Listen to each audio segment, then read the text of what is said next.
Hello guys, my name is Indu Benchwal. I am an English trainer and welcome back to my Indu's Magical English Spoken Classes. Guys, आज का जो मेरा topic है that is simple past tense. Right? इससे पहले मैंने simple present का video done किया है. उस वीडियो में मैंने आपको सब कुछ बताया है कैसे हम प्रोसेस को फॉलो करेंगे, राइट? अब उसी फैमिली से दूसरा मेंबर है सिंपल पास्ट टेंस और आज हम इसके बारे में डिस्कस करेंगे. तो सिंपल पास्ट टेंस, इसको पढ़ाने से पहले गाइस जब मैंने आपको पास्ट कॉन्टिन्यूस पढ़ाया था उसमें समझाया था गाइस कि जब भी हम टेंसेस में पास्ट की बात करेंगे, चाहे सिंपल पास्ट टेंस हो, पास्ट कॉन्टिन्यूस, पास्ट परफेक्ट या पास्ट परफेक्ट कॉन्टिन्यूस, टेंसेस में पास्ट के हर मेंबर के साथ आप सेकेंड फॉर्म यूज करेंगे, राइट? जितनी भी फॉर्म्स होती हैं, चाहे simple past, past continuous, past perfect continuous, आपने सेकेंड फॉर्म का इस्तेमाल करना है. आज हम बात करेंगे सिंपल पास्ट टेंस की, राइट? पास्ट मतलब सेकेंड फॉर्म. यहां पर आप मेन वर्ब ही सेकेंड फॉर्म लगाएंगे. जब हमने सिंपल प्रेजेंट टेंस किया था तो उसमें हम अफर्मेटिव में वर्ब में एक्शन में एस और ईएस फॉलो कर रहे थे, राइट? कोई हेल्पिंग वर्ब नहीं थी फर्स्ट सेंटेंस में. यहां पर भी फर्स्ट सेंटेंस में कोई हेल्पिंग वर्ब नहीं होगी, हम वर्ब की सेकेंड फॉर्म का इस्तेमाल करेंगे, राइट? बिकॉज फैमिली है ना, सिंपल प्रेजेंट, ये सिंपल पास्ट, तो ब्लड रिलेशन है, कुछ तो मैच करेगा, राइट? सो सबसे पहले ये तो हो गया गाइस प्रैक्टिकल. अब थ्योरेटिकल की बात करें, आ ई ए और आ था ई थी ए थे, जिस भी सेंटेंस के लास्ट में आ जाए वो सिंपल पास्ट टेंस है. When a, e, a, atha, e, thi, e, the will come at the end of the sentence is connected to your simple past tense. For example, let's take some kind of illustrations. वह खेला, right? ऐसे आप कई examples भी ले सकते हैं. जैसे फॉर एग्जाम्पल वह ऑफिस गया, राइट? सो वह ऑफिस गया, आ, वह ऑफिस गई, ई, वे ऑफिस गए, ए, वह ऑफिस गया था, आ था, वह ऑफिस गई थी, ई थी, वे ऑफिस गए थे, ए थे, राइट? इसमें आइडेंटिफिकेशन थोड़ी लॉन्ग जाती है गाइस, लेकिन आप इनिशियल वे में है तो आपको इतना समझना बहुत जरूरी है. इसमें एक कंसेप्ट और है पे भी चलते हैं आप, वो आप धीरे धीरे कनेक्ट कर लेंगे. जैसे वह ऑफिस गया है तो आ है भी आगे इसमें, राइट? तो ये सारी चीजें किससे कनेक्टेड है? सिंपल पास्ट टेंस से. यहां पर मैंने जो एग्जाम्पल लिया है वह खेला, राइट? वह खेला, आ, राइट? अब इस सेंटेंस को हम यहाँ पर उसने खेला भी लिख सकते हैं. कई बच्चे कह सकते हैं मैडम यहाँ पे उसने भी आ सकता है. तो देखिए गाइस, वह के लिए या उसने के लिए आप ही यूज कर सकते हैं if you are talking about the boy, right? अगर आप बॉय के बारे में बात कर रहे हैं that time you can use he, right? You have to. और अगर आप गर्ल के बारे में बात कर रहे हैं, वह और उसने के लिए आप शी यूज करेंगे.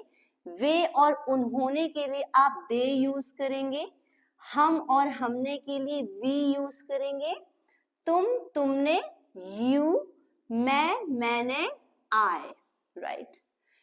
वह खेला, उसने खेला, उसने गाना गाया, उन्होंने पढ़ाई की, क्लियर? हमने खाना खाया,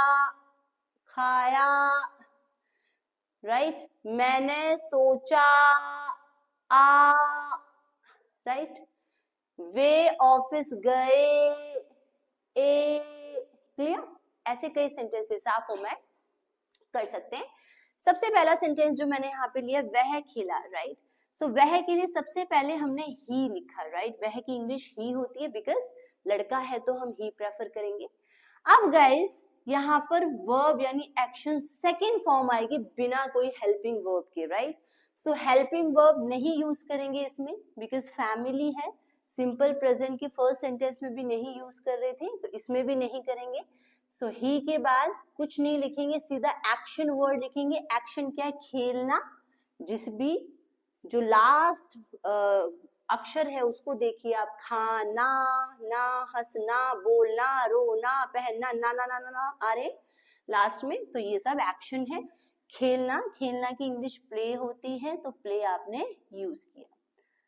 वर्ब की आइडेंटिफिकेशन बहुत आसान होती है, राइट? लास्ट में ना को देखना होता है आपने। सो ही प्ले। अब यहाँ पे सेकंड फॉर्म इस्तेमाल होगी, तो प्ले की सेकंड फॉर्म क्या होती है गाइस? प्लेड। तो आपने ईडी लगाकर इसको सेकंड फॉर्म में बनाना है। तो what will be your sentence? He played. अब चलते हैं नेगेटिव की तरफ। नेगेटिव मीन्स जिसमें नहीं वर्ड आ जाए, जिसमें नॉट वर्ड आ जाए, that is your negative. So sentence है वह नहीं खेला। सो सबसे पहले आपने ही प्रेफर करना है, यहाँ पे वह की इंग्लिश ही होती है guys, right? Then you have to use. अब यहाँ पर क्या आएगा guys, right? Do you remember simple present में आप डू डज यूज करते थे? आपको अगर याद होगा, अगर आपने वो वीडियो मेरा देखा है, सिंपल प्रेजेंट के नेगेटिव में आप डू डज यूज करते हो, और मैंने उसमें एक कहानी आपको समझाई थी, राइट? वो कहानी मैं फिर यहाँ पर भी शेयर कर रही हूँ कि इंसान अपनी जिंदगी में अकेला होता है, राइट? और उम्र का एक ऐसा पड़ाव होता है जिसके बाद वो मिंगल हो जाता है। पहले तो वो सिंगल होते हैं, फिर मिंगल हो जाते हैं, चाहे वो 28 की उम्र हो, 29 की हो, 30 की हो, 31, 32 जो भी हो, right? Whatsoever will be there. So guys, वो मिंगल हो जाते हैं, और हमारे इंडियन कल्चर में कहा जाता है कि जब वो मिंगल हो जाते हैं तो हम सफर जो एंटर करता है किसी की भी जिंदगी में, वो मरते दम तक साथ रहता है, राइट? तो डू डज की जर्नी हमने हम सफर से कनेक्ट की थी। डू यू रिमेम्बर कि डू डज की यात्रा नेगेटिव से शुरू हो जाएगी सिंपल प्रेजेंट टेंस में, क्योंकि डू डज उसमें हम सफर ऐड हो गया था। डू यू रिमेम्बर कि हमने कहा था कि डू डज की जर्नी नेगेटिव से शुरू हो जाएगी। उसमें जो helping verb do does I थी वो हम सफर था। अब यहां पर भी एक हम सफर जुड़ेगा गाइस, उसको क्या कहेंगे? डिड कहेंगे, राइट? जैसे डू डज हम सफर आ गया था, और जब तक सेंटेंस जिंदा रहा तब तक डू डज ने काम किया। जब तक हम सफर जिंदा रहेगा तब तक वो साथ निभाएंगे साथ में। तो सेम वही प्रोसेस यहाँ पर भी होगा। डिड की जर्नी भी नेगेटिव से शुरू हो जाएगी, राइट? इसकी फैमिली में इसके अंदर हम डिड को लेकर के आ रहे हैं गाइस, यानी डिड की एंट्री हो रही है। ये हम सफर डिड आ गया गाइस। अब तब तक साथ रहेगा इंसान के साथ हम सफर जब तक इंसान की डेथ नहीं हो जाती, राइट? शादी हो जाती है तो मरते दम तक साथ रहते हैं। तो ये डिड भी इसकी फैमिली में आ चुका है। इस हम सफर के इस सफर के बीच से हम सफर जुड़ गया, उसका डिड नाम है, राइट? और जब तक सेंटेंस जिंदा रहेगा, यानी WH फैमिली नेगेटिव तक, तब तक डिड इसका साथ निभाएगा, राइट? सो मीन्स डिड की जर्नी अब यहां से स्टार्ट हो जाएगी। डिड एक हेल्पिंग वर्ब है, जैसे डू डज की helping verb, do does helping verb थी, यहाँ पे डिड हेल्पिंग वर्ब हो गई। ही डिड नॉट, डिड के बाद नॉट आएगा, बिकॉज मैंने पहले भी समझाया है कि नॉट की प्लेसमेंट हमेशा हेल्पिंग वर्ब के बाद होती। तो यहाँ पे जो हेल्पिंग वर्ब आई है गाइस वो डिड है, राइट? तो ही डिड नॉट। अब कई स्टूडेंट बोलेंगे मैम प्ले आएगा कि प्लेड आएगा, राइट? देखिए गाइस, डू डज की जर्नी नेगेटिव से शुरू हो जाती थी सिंपल प्रेजेंट में, राइट? और आपको पता है गाइस, डू एक ओरिजिनल फॉर्म थी जिसमें हमने ईएस लगा के उसे डज बनाया था, राइट? डू की सेकंड फॉर्म डिड होती है, थर्ड फॉर्म डन होती है। तो डू डिड डन, यहाँ सेकंड फॉर्म यूज करेंगे तो डू हम सिंपल प्रेजेंट में यूज करते थे, तो सिंपल पास्ट में हम डिड यूज करेंगे। अब आपको समझ आ रहा है गाइस फैमिली कितनी जरूरी है। उस फैमिली के फर्स्ट मेंबर में हम डू यूज करते थे, अब दूसरे मेंबर में हम डिड यूज करेंगे, क्योंकि पास्ट है तो सेकंड फॉर्म आप यूज करेंगे, राइट? तो डू की सेकंड फॉर्म क्या होती है? डिड होती है, इसीलिए आपने यहाँ पर डिड प्रेफर किया। अब ये ऑलरेडी एक सेकंड फॉर्म है गाइस। अब एक बार सेकंड फॉर्म आ गई, क्या दोबारा आप प्रेफर कर सकते हैं? नहीं कर सकते, इसीलिए आप यहाँ पर क्या टिक करेंगे? प्लेड। प्लेड नहीं आएगा क्योंकि ये ऑलरेडी सेकंड फॉर्म आ चुकी है। एक बार वो बर्गर खा चुका है, उसे दोबारा बर्गर नहीं खिला सकते हम, राइट? तो same kind of thing English में अगर एक बार कोई चीज आ जाए उसे दोबारा लिखना जरूरी नहीं होता है, उसे नहीं लिखा जाता है, इसीलिए हम यहाँ पर प्ले ही प्रेफर करेंगे। नेक्स्ट पॉइंट आ जाता है गाइस इंटेरोगेटिव। इंटेरोगेटिव की मैंने पहले भी कई वीडियोस में आपको बताया, प्रेजेंट कॉन्टिन्यूअस, पास्ट कॉन्टिन्यूअस, सारे वीडियोस में, कि क्या वर्ड सेंटेंस के शुरू में आ जाए दैट इज योर इंटेरोगेटिव। क्या वर्ड सेंटेंस के शुरू में आ जाए वो इंटेरोगेटिव है। तो सेंटेंस क्या बनेगा, क्या वह खेला, राइट। अब इसमें रूल्स नहीं पढ़ना है, राइट। डाइनिंग टेबल की फ्रंट सीट पर कौन बैठेंगे, पापा जी बैठेंगे, जो भी हेड ऑफ द फैमिली होते हैं वो आपके फादर होते हैं, और इंग्लिश में जितनी भी हेल्पिंग वर्ब है वो सब आपके फादर हैं, और फादर हमेशा फ्रंट पर बैठेंगे। ये जर्नी जो मैंने समझाई है कि इसकी लाइफ में डिड आ चुका है, ये एक समझाने के तौर पर है, राइट, ताकि आपको चीजें क्लियर हो जाए, कंफ्यूजन ना रहे, राइट, रटना ना पड़े। लेकिन आप एक बात समझिएगा गाइस, इंग्लिश में जितनी भी हेल्पिंग वर्ब है वो सब आपके पापा जी हैं, और पापा जी कहाँ बैठेंगे, फ्रंट पर बैठेंगे। तो गाइस यहाँ पे डिड फॉर्म आ चुकी है, डिड। सबसे पहले आप डिड यूज करेंगे क्योंकि डिड फादर है। इंग्लिश में जितनी भी हेल्पिंग वर्ब है वो सब आपके पापा जी हैं, और पापा जी हमेशा फ्रंट पर बैठेंगे इंटेरोगेटिव से, राइट। सो डिड आगे आते ही सारा सेंटेंस पहले सेंटेंस की तरह जाएगा। ही, यहाँ पे ही लिखिए, ही, देन प्लेड। प्लेड नहीं आएगा गाइस बिकॉज ऑलरेडी डिड आ चुका है, इसलिए सेकेंड फॉर्म हम नहीं लगाएंगे क्योंकि ये ऑलरेडी एक सेकेंड फॉर्म है, right. So did he play, question mark. Interrogative की बात चलते हैं इंटेरोगेटिव नेगेटिव की तरफ। मीन जिसमें क्वेश्चन वर्ड भी शुरू में हो, क्या वर्ड भी सेंटेंस के शुरू में आए, दैट इज योर इंटेरोगेटिव, और नहीं वर्ड भी होना चाहिए नेगेटिव। सो सेंटेंस क्या होगा गाइस, क्या के लिए सबसे पहले पापा, फिर आगे आ जाएंगे। पापा कौन है इस फैमिली में, डिड। इंग्लिश में जितनी भी हेल्पिंग वर्ब है वो सब आपके फादर है, फादर यहाँ पे डिड है। डिड आगे आते ही सारा सेंटेंस नेगेटिव की तरह जाएगा। ही, डिड आ चुका है, स्किप करेंगे। He not play, he not play,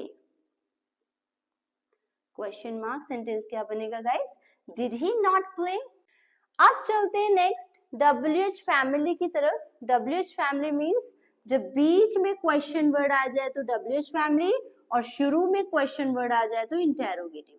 अगर क्या शुरू में आ रहा है तो इंटेरोगेटिव, क्यों, कब, कैसे, कहाँ, अगर ये बीच में आ रहे हैं तो WH फैमिली। WH फैमिली क्या होते हैं गाइस, जो भी वर्ड WH या H से शुरू हो that is your WH family. मैं हर वीडियो में बार बार ये कॉन्सेप्ट इसलिए क्लियर कर रही हूँ कि जो पर्सन मेरा वीडियो फर्स्ट टाइम देख रहा है, जो भी स्टूडेंट, उसको भी चीजें क्लियर हो। कई स्टूडेंट बीच से देखते हैं, किसी स्टूडेंट को कोई कॉन्सेप्ट समझ में नहीं आता है, राइट, तो वो पर्सनली वही वीडियो देखते हैं, तो उनको मेरा कोई भी सेपरेट वीडियो वो उठाएं तो उनको उसी वीडियो में सारी चीजें क्लियर हो जाए, इसलिए मैं बार बार इन चीजों को समझा रही हूँ। तो WH क्या होते हैं, वाई, WHY, जो भी वर्ड WH या H से शुरू हो, हाउ, कैसे, व्हाट, वेयर, ये वर्ड अगर बीच में आ जाए तो WH फैमिली, राइट। तो इसके लिए मैंने आपको समझाया था कि जितनी भी WH फैमिली है वो सब आपके दादाजी हैं, वो सब आपके ग्रैंडफादर हैं, और आज ग्रैंडफादर ने कहा कि मैं भी आ रहा हूँ खाना खाने के लिए आपके साथ, राइट। तो अब बताइए डाइनिंग टेबल की फ्रंट सीट पर कौन बैठेंगे, पापा जी बैठेंगे कि दादाजी बैठेंगे, ऑब्वियसली दादाजी बैठेंगे। तो सबसे पहले आप ये समझिए कि इंग्लिश में जितनी भी WH फैमिली वो सब आपके दादाजी हैं, तो क्योंकि इंग्लिश क्या होगी, वाई, तो सबसे पहले आप वाई प्रेफर करेंगे गाइस, राइट। दादाजी यानी ग्रैंडफादर, अपने शब्दों में यहाँ पे जरूर लिखिएगा ताकि आपको चीजें क्लियर हो जाए। दादाजी के बाद किसका नंबर आएगा गाइस, पापा का आएगा, बिकॉज पापा बुरा मान जाएंगे अगर पापा को प्रेफर नहीं करोगे, राइट। तो वाई के बाद डिड आप यूज करेंगे यहाँ पर, वाई डिड, राइट। सबसे पहले दादाजी फिर पापा जी को यूज करेंगे, वाई डिड, एंड उसके बाद सारा सेंटेंस पहले सेंटेंस की तरह जाएगा, ही प्ले। ईडी नहीं आएगा, प्लेड नहीं होगा क्योंकि ऑलरेडी डिड आ चुका है। So he play, he play question mark, right, did he play. So sentence क्या बनेगा, why did he play, right. Guys इतना कॉन्सेप्ट आपको समझना है कि सबसे पहले दादाजी, फिर पापा जी, फिर सारा सेंटेंस पहले सेंटेंस की तरह आपको प्रेफर करना है। क्लियर गाइस, तो व्हाई डिड ही प्ले। अब चलते हैं WH फैमिली नेगेटिव की तरफ, वह क्यों नहीं खेला, राइट। सो वह क्यों नहीं खेला, जिसमें क्वेश्चन वर्ड WH फैमिली भी होगा, नेगेटिव भी होगा, नहीं वर्ड, तो सेंटेंस क्या बनेगा, वह क्यों नहीं खेला। तो दादाजी सबसे पहले फिर आ जाएंगे, राइट। दादाजी आते ही फिर आपने क्या करना है, पापा जी को प्रेफर करना है। पापा जी कौन है, आपके डिड, राइट। तो वाई आगे आके ही डिड आपने प्रेफर करना है, वाई डिड। देन उसके बाद दादाजी के बाद पापा जी के बाद सारा सेंटेंस नेगेटिव की तरह जाएगा, बिकॉज नहीं है तो। सो ही डिड को स्किप करेंगे गाइस, क्योंकि डिड आ चुका है। Not play, so he not play, he not play।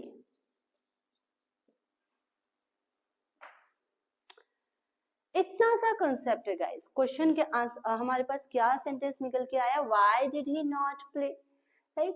चीजें बहुत आसान है, अगर आप कॉन्सेप्ट वाइज पढ़ेंगे तो आप पाएंगे आधी इंग्लिश तो ऐसे ही क्लियर हो जाती है, राइट। आपको कोई रूल्स नहीं पढ़ना है। अब जो बच्चे मेरा शुरू से वीडियो देख रहे हैं, जो स्टूडेंट, उनको चीजें बहुत अच्छे से क्लियर हो रही होंगी, क्योंकि अब सारी चीजें कनेक्टेड है और वो बच्चे समझ पा रहे होंगे कि अगर एक मेंबर समझ आ गया तो सारे मेंबर समझ में आ रहे हैं, राइट। आज का वीडियो गाइस इतना ही, नेक्स्ट वीडियो में मिलेंगे हम सिंपल फ्यूचर में, राइट। अगर वीडियो अच्छी लगी है तो please like, share and subscribe my channel, ताकि मैं आपके लिए और अच्छी अच्छी वीडियोस लेके आती रहूं।